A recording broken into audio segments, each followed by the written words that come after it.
Hi friends, welcome back. तो हम देख रहे हैं Maharashtra election meltdown, ultimate meltdowns, how BJP shocked the opposition. इसका फर्स्ट पार्ट कर चुके हैं, सेकंड पार्ट कर रहे हैं। तो फर्स्ट पार्ट अगर नहीं देखा है तो पहले उसको देख लेना और उसके बाद ये सेकंड पार्ट देखना।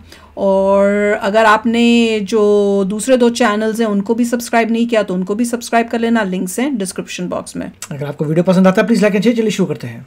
योगेंद्र यादव तो यार प्रोसेस ही नहीं कर पा रहे हैं इस न्यूज को, और जनता के सामने कुछ जनता देखिए, मोदी से सम्मोहन का दौर समाप्त हो चुका है। ये मैं आज भी कह रहा हूँ, महाराष्ट्र के रिजल्ट के बाद भी कह रहा हूँ। मतलब योगेंद्र यादव के बारे में भी आप सोचिए कि क्या कड़ा वो कंपटीशन दे रहे हैं राहुल गांधी को। कितनी बार ये प्रिडिक्शन देते हैं इलेक्शन का, कितनी बार इनका प्रिडिक्शन बिल्कुल गलत होता है। चारों खाने चित होता है इनका प्रिडिक्शन, इसके बावजूद इनको मीडिया में लोग बुलाते रहते हैं।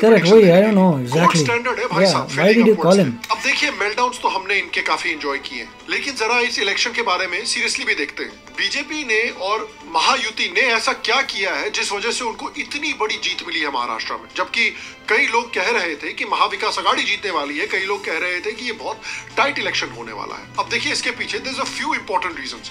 पहला तो ये है कि जो उद्धव ठाकरे की शिवसेना है उसने अपनी शिवसेना को, जो कि बेसिकली बाला साहब के हिंदुत्व आइडियोलॉजी पर बेस्ड थी, उससे बहुत दूर ले गए थे। बाला साहब ठाकरे ने जब शिवसेना को बनाया था तो वो मराठी इंटरेस्ट के साथ साथ हिंदुत्व इंटरेस्ट का ध्यान रखने के लिए भी बनाया था। बाला साहब माइनॉरिटी अपीसमेंट के बिल्कुल खिलाफ थे। इसी कारण वो कांग्रेस और एनसीपी दोनों से दूरी रखते थे, दोनों को नापसंद करते थे। इसीलिए जब उनसे एनसीपी के साथ अलायंस करने का पूछा गया तो उन्होंने कहा कि वो एनसीपी जैसी स्काउंटर पार्टी के साथ कभी भी अलायंस नहीं करेंगे। Some kind of an understanding or an alliance with the NCP. Do you think that's a possibility? It's for a man to decide whether he wants to remain a gentleman or a scoundrel. How can I stop? If anybody is trying to become a scoundrel, okay. But I will not go along with the scoundrel. Whoever he may be. बेटा बन गया। उन्होंने तो कहा था कि जिस दिन शिवसेना कांग्रेस के साथ अलायंस करेगी उस दिन वो अपनी दुकान बंद कर देंगे। ये मैं मेरी शिवसेना की कांग्रेस नहीं होना दूंगा। देखा बेटे ने कर दी तो।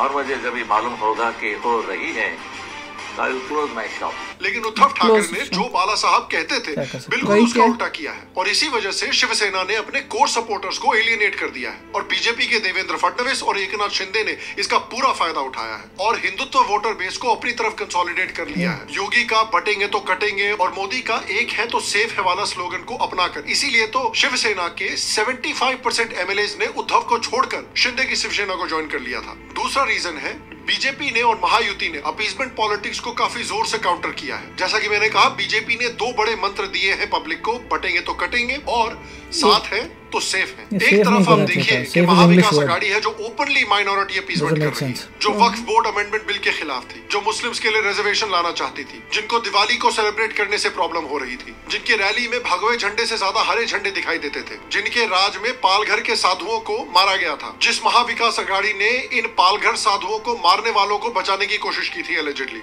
इनफैक्ट हिंदुत्व आइकॉन बाला साहब ठाकरे के पुत्र उद्धव ठाकरे इतनी दूर चले गए थे अपने पिताजी की आइडियोलॉजी से कि वो राम मंदिर के इनॉग्रेशन तक भी नहीं गए। और जब इनसे काशी मथुरा के बारे में पूछा गया तो वो इसको फेक हिंदुत्व बताने लगे। और इसी ब्लेटेंट माइनॉरिटी अपीसमेंट पॉलिटिक्स से उनका कोर वोटर बेस बहुत नाराज हो गया। बीजेपी ने इस नैरेटिव पर पूरी तरह से कैपिटलाइज किया और हिंदुओं को कास्ट पे ना बटने को कहा और अपने इंटरेस्ट को बचाने के लिए एकजुट होने को कहा। उन्होंने लाड़की बहन योजना जैसी वेलफेयर स्कीम्स भी लॉन्च की। बीजेपी ने मराठा सपोर्ट को भी सक्सेसफुली सिक्योर कर लिया। पार्टी का मराठा रिजर्वेशन पॉलिसीज को सपोर्ट करना कांग्रेस एनसीपी गवर्नमेंट के पास्ट स्ट्रगल्स के कॉन्ट्रास्ट में काफी प्रोएक्टिव और रिस्पॉन्सिव इमेज बनाने में मददगार रहा बीजेपी के लिए। बीजेपी ने अपने कैंपेन्स को कम्युनिटी स्पेसिफिक बना के काफी टारगेटेड स्ट्रेटजी फॉलो की है, जैसे कि बंगाली डोमिनेटेड एरियाज में बंगाली लीडर्स ने रैली की है और यादव मेजॉरिटी एरियाज में यादव लीडर्स ने एड्रेस किया है। इस पर्सनलाइज्ड अप्रोच से बीजेपी का कनेक्शन एक डाइवर्स वोटर ग्रुप के साथ भी और स्ट्रॉन्ग हुआ है। तो मैक्रो टारगेटिंग और माइक्रो टारगेटिंग दोनों बीजेपी ने काफी सक्सेसफुली की है। तीसरा बड़ा रीजन रहा है आरएसएस। जैसे कि आपको पता है कि लोकसभा इलेक्शन में आरएसएस और बीजेपी के बीच में एक मतभेद हो गया था, जिस वजह से भारत के कई एरियाज में, पर्टिकुलरली उत्तर प्रदेश में आरएसएस वर्कर्स उतने जोर शोर से इलेक्शन कैंपेनिंग करने के लिए नहीं गए थे, जिसकी वजह से बीजेपी को 2024 के इलेक्शन में बहुत घाटा हुआ था और वो घटकर 240 पर आ गए थे। लेकिन उस इलेक्शन के बाद से लगता है कि हरियाणा के लिए और महाराष्ट्र के लिए, दोनों के लिए आरएसएस और बीजेपी के बीच में सुलह हो गई है और आरएसएस के साथ एफिलिएटेड सारी 35 आउटलेट्स ने महाराष्ट्र में बीजेपी और उनके एलाइज के लिए कैंपेन किया, जिस वजह से इलेक्शन के रिजल्ट्स उनके फेवर में आए। एक सीनियर संघ लीडर ने कहा कि हमने इलेक्शंस को बहुत सीरियसली लिया है इस बार और अपने कार्डर को डोर टू डोर कैंपेन्स करने के लिए डेली डिप्लॉय किया है। आरएसएस ने यह भी हाईलाइट किया है कि लोकसभा पोल्स के टाइम पर कास्ट और रिलीजियस पोलराइजेशन के डेंजर्स को देखते हुए इस बार भी संघ ने एक्स्ट्रा एफर्ट्स लगाने शुरू कर दिए हैं। आरएसएस ने महाराष्ट्र में हिंदू वोटर्स को एकजुट करने के लिए सजग रहो कैंपेन शुरू किया है, जिसमें 65 से ज्यादा ऑर्गेनाइजेशंस को मोबिलाइज किया गया है। आरएसएस ने ग्राउंड लेवल पर महाराष्ट्र के कोने कोने में 60,000 से ज्यादा मीटिंग्स ऑर्गेनाइज की और इससे क्लियरली आप देख सकते हैं कि 2024 के इलेक्शंस के बाद बहुत सारे सो कॉल्ड एक्सपर्ट्स ने बोला था कि हिंदुत्व का जो पावर है वो खत्म हो चुका है, लेकिन आप देख सकते हैं कि हिंदुत्व की जो पावर है वो अभी भी स्ट्रांग है। और जो स्लोगन दिया है योगी ने और मोदी ने इंडिया को, बटेंगे तो कटेंगे या फिर एक है तो सेफ, वो लगता है कि अगले 5 साल के लिए गेम चेंजर होने वाला है पॉलिटिकली और सोशली बीजेपी के लिए। कास्ट पॉलिटिक्स और अपीसमेंट पॉलिटिक्स दोनों के खिलाफ बीजेपी की जीत के पीछे एक और बड़ा रीजन है उद्धव ठाकरे की एक थोड़ी अटैच लीडरशिप। उद्धव ठाकरे काफी आउट ऑफ टच नजर आए हैं इस इलेक्शन साइकिल में। एक तरफ तो वो शिवसेना की डाउनफॉल का एक बड़ा कारण है, वो ग्रास रूट्स लेवल पर एकनाथ शिंदे और देवेंद्र फडणवीस की तरह अपनी प्रेजेंस नहीं जमा पाए। इवन कई शिवसेना के सीनियर लीडर्स ने भी उद्धव के कम्युनिकेशन और डिसीजन मेकिंग स्टाइल को क्रिटिसाइज किया है इन द पास्ट। शिवसेना के वेटरन लोकसभा एमपी गजानन कीर्तिकर ने तो यहाँ तक कह दिया था कि उद्धव ने पार्टी को ग्रो करने के लिए कुछ भी नहीं किया है और बस वो अपने आप को एक बबल में अपनी मंडली से घेर कर रखते हैं, जिस वजह से वो पब्लिक से काफी डिस्कनेक्ट हो चुके हैं। और इस डिस्कनेक्ट का पूरा फायदा बीजेपी और शिंदे फैक्शन ने उठाया है। इनफैक्ट बीजेपी ने काफी स्मार्टली देवेंद्र फडणवीस, अजीत पवार और एकनाथ शिंदे जैसे लीडर्स को बैलेंस किया है, जो कि कोई आसान काम नहीं है। बीजेपी की टॉप लीडरशिप ने ये इंश्योर किया है कि इन लीडर्स के पर्सनल एम्बिशंस को इलेक्शन के समय पर साइड पर रखकर पूरा का पूरा फोकस सिर्फ और सिर्फ महाराष्ट्र को जितवाने पर हो। एक और प्रॉब्लम ये रही है महाविकास आघाड़ी की कि इनके नाम में जो वी से विकास है, इस वी से विकास को पूरी तरह से इन्होंने अबैंडन कर दिया है। बेसिकली महाविकास आघाड़ी इस इलेक्शन में महाराष्ट्र की सबसे बड़ी एंटी डेवलपमेंट कोalition बन गई थी। हर एक बड़े डेवलपमेंट प्रोजेक्ट को महाविकास आघाड़ी ने अपोज किया है, चाहे वो धारावी का रीडेवलपमेंट प्रोजेक्ट हो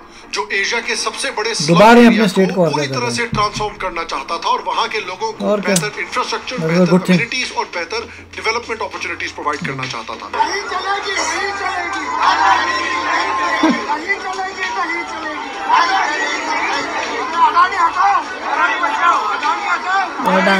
और इसलिए हमारी मांग है कि धारावी से एक भी व्यक्ति उनको बाहर नहीं जाने देंगे।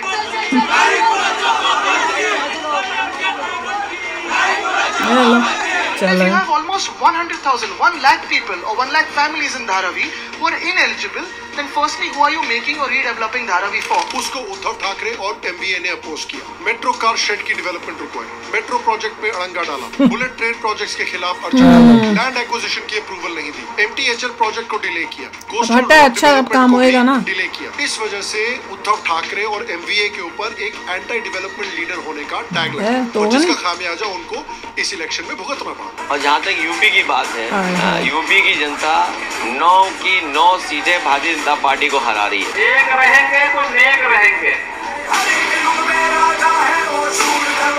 उत्तर प्रदेश में भी बहुत इंटरेस्टिंग न्यूज आई है कि उत्तर प्रदेश के बाई पोल को भी बीजेपी ने स्वीप किया है। इनफैक्ट सबसे इंटरेस्टिंग न्यूज ये आई है कि कुंडरकी नाम का एक रीजन है जहां पर 62% पॉपुलेशन मुस्लिम है, वहां पर भी बीजेपी को यानी योगी को 77% वोट्स मिले हैं। इसका ये मतलब हुआ कि योगी ने इस इलेक्शन से अंडरलाइन किया है कि वो आज भी बीजेपी के ट्रेडिशनल वोटर बेस के लिए एक लाइटनिंग रॉड है और आज भी योगी के जो इंपॉर्टेंट प्रोमिसेस हैं यानी law and order, infrastructure, welfare plans और हिंदुत्व यानी बटेंगे तो कटेंगे, हिंदुओं का यूनिफिकेशन, ये मंत्र अभी भी उत्तर प्रदेश के वोटर्स के लिए काम कर रहा है। अब बात करते हैं जल्दी से झारखंड की भी, क्योंकि झारखंड का जो लॉस हुआ है बीजेपी का, उसके लिए भी कुछ इंटरेस्टिंग रीजंस हैं जिसके लिए बीजेपी को इंट्रोस्पेक्ट करना चाहिए। देखिए, झारखंड एक ऐसा स्टेट है जहां पर इनइक्वालिटीज बहुत ज्यादा है। पिछले 2 डेकेड्स में एनडीए के जो एमएलएस हैं वो इस इशू को रिजॉल्व करने में सक्सेसफुल नहीं रहे। अब देखिए, बाकी पार्टीज ने भी वोटर्स को डिसअपॉइंट किया है, लेकिन इस बात का रिजल्ट ये है कि जो आम वोटर है झारखंड का, वो फॉर्मेलिटी के लिए वोट कर रहा है, किसी भी पार्टी में जेन्युइन ट्रस्ट नहीं है उसका। इसीलिए ये जो बटेंगे तो कटेंगे जैसे जो इमोशनल स्लोगन्स हैं, इनका लिमिटेड इम्पैक्ट दिखा है झारखंड, क्योंकि किसी भी पॉलिटिकल पार्टी ने प्रॉपर्ली मदद नहीं की है झारखंड के लोगों की। उसके ऊपर से झारखंड की जो कुछ कम्युनिटीज हैं, उनमें नए लीडर्स आ रहे हैं जो बीजेपी के ऑपोजिशन में है। जैसे जयराम महतो ने एक स्लोगन दिया लोकल्स वर्सेस आउटसाइडर्स का बीजेपी के खिलाफ, जो काफी पॉपुलर हो गया। उनके कैरिस्मेटिक लीडरशिप की वजह से उनके जो सपोर्टर्स हैं, जो मेनली महतोज हैं, वो अपने आप को बीजेपी और उनके एलाई एजेएसयूपी उनसे अलग देखने लग गए हैं। अब एजेएसयूपी का भी बड़ा वोटर बेस महतो हुआ करता था, लेकिन इस इलेक्शन में वो उनसे अलग हो गए। इनफैक्ट एजेएसयूपी के जो लीडर है सुदेश महतो, उनको अब लोग एक वीआईपी लीडर की तरह देखने लग गए हैं, जो ग्राउंड रियलिटी से काफी डिस्कनेक्टेड है। दूसरी तरफ स्पेशली यूथ को अगर आप देखें तो वो जयराम महतो से ज्यादा जुड़ रहे हैं। वो जयराम महतो को सुदेश महतो का एक यंगर और ज्यादा डायनामिक वर्जन की तरह देखते हैं। बीजेपी का सुदेश महतो पर डिपेंड करना गलत डिसीजन साबित हुआ। एक और बड़ा इशू है वहां पर रैम्पेंट क्रिश्चियन कन्वर्जन और डेमोग्राफिक चेंज। वही है रीजन। इसका impact mainly Santhal Pargana division में था, जैसे गोड्डा, देवघर, डुमका, जमतारा, साहिबगंज और पाकुड़। लेकिन प्रॉब्लम यह है कि इन एरियाज में एनडीए का स्ट्रॉन्ग प्रेजेंस नहीं है। बहुत कम लोग हैं जो माउंटेनस विलेजेस तक जाके ट्राइबल्स को डेमोग्राफिक चेंज के रिस्क्स के बारे में वार्न करते हैं। उसके कॉन्ट्रास्ट में अगर आप इंडिया अलायंस को देखें, स्पेशली जेएमएम को देखें, तो उनका इस रीजन में एक्चुअली काफी स्ट्रॉन्ग कार्डर प्रेजेंस है। जब भी गवर्नमेंट पॉलिसीज एग्जीक्यूट करने में स्लो होती हैं, तब जेएमएम के कार्डर्स ने एक्टिवली हेल्प किया है गवर्नमेंट को last minute freebie schemes implement करने के लिए इन रीजंस में। और इसलिए जो क्रिश्चियंस हैं इस एरिया के, वो ट्रेडिशनली कांग्रेस और जेएमएम के लिए वोट करते रहे, और इस इलेक्शन में भी यही पैटर्न देखने को हमको मिला है। इनफैक्ट बीजेपी ने इस इलेक्शन साइकिल्स में क्रिश्चियन कन्वर्जन्स के बारे में कुछ खास आवाज भी नहीं उठाई है। शायद इसलिए क्योंकि केरला में वो अपनी खुद की अलायंस बिल्ड करने की कोशिश कर रहे हैं क्रिश्चियन कम्युनिटी के साथ, और इस वजह से उनको झारखंड में चुप रहना पड़ा, और इसका उन्हें झारखंड में नेगेटिव इफेक्ट पड़ा। लेकिन इन सब डेफिशिएंसीज और बुरी टिकट डिस्ट्रीब्यूशन के इश्यूज के बावजूद बीजेपी ने अपनी 29 टैली से ज्यादा सीट जीती है और वोट शेयर भी इंक्रीज किया है। लेकिन अपनी एलाइज की पावर को सही तरीके से मेजर करने में फेल हुई है बीजेपी। लेकिन देखिए, महाराष्ट्र की जीत ने कुछ बड़ी चीजें बीजेपी के लिए कंफर्म की है। पहला कि हिंदुत्व की पावर इंडिया में अभी भी बहुत स्ट्रॉन्ग है। 2029 तक बटेंगे तो कटेंगे और एक है तो सेफ है वाला स्लोगन जितनी पावरफुली बीजेपी यूज कर सकती है, जितनी पावरफुली लोगों के दिमाग में घुसा सकती है, वो उनको घुसाना चाहिए। दूसरा, जो गलतियां बीजेपी ने 2024 के लोकसभा इलेक्शंस में की थी, देखने से लग रहा है कि बीजेपी एक अडेप्टेबल पार्टी है, यानी वो उन गलतियों को कांग्रेस की तरह बार बार रिपीट नहीं कर रही है, अपनी गलतियों से सीख रही है। फडणवीस ने भी जो गलतियां की थी 2024 के लोकसभा इलेक्शन में, उन गलतियों को सुधारा है, जिस वजह से उनको इतनी बड़ी जीत मिली है। अभी तो हिंदू अगर एक हुआ है, पहले तो हिंदू को हमेशा ही रहना चाहिए, उसको जगाना पड़ता है कि हर थोड़ी देर बाद जाग जाओ, फिर सो जाता है, फिर जाग जाओ। तो पर ये क्वेश्चन हमने अभी इससे पहले के एक वीडियो में किया है, इंडियन अमेरिकन व्लॉगर में आया, उसको देखना।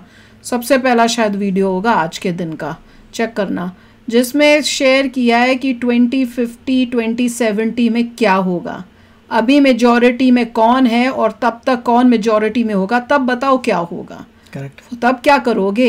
अभी तो हिंदू को जगाते ही जा रहे हैं, जगाओ जगो जगो, तब वहाँ पे हिंदू जगा भी हुआ होगा तो भी कुछ नहीं हो पाएगा। ये अलार्मिंग है। और क्या होगा कमेंट सेक्शन में देख, आपको पता है तो लिख देना, जिनको नहीं पता वो पढ़ लें, नहीं तो फिर उस वीडियो में जाके देखना।